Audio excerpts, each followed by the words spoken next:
ဒီနေ့လာတဲ့ပြည်သက်တွေရဲ့မှာအသေးကွဲမှုတဲ့လူရှိလားမသိဘူးဒီရောက်ပါတော့ဒီရက်ပြပါဦးအများကြီးပါလားကျွန်တော်တို့ IC မှာရောတီးတယ်ကိုတွေဘယ်သူတဲကွဲမှုလဲဝမ်လာပိုင်းလက်ပြမှာဟာတရားပါနော်ရှိတယ်လားမသိဘူးဗျာဟုတ်တော့ကိုကတော်တော်အသေးမာတဲ့လူတွေနော်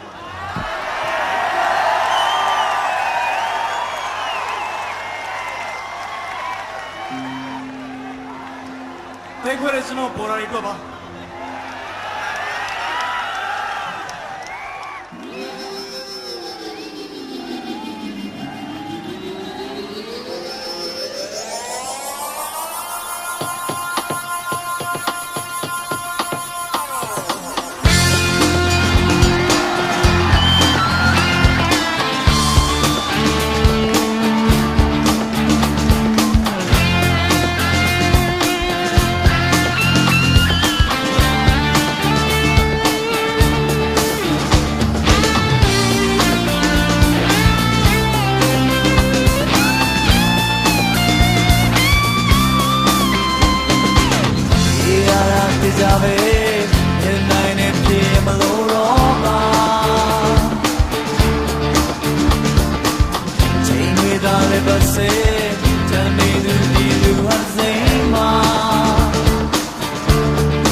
So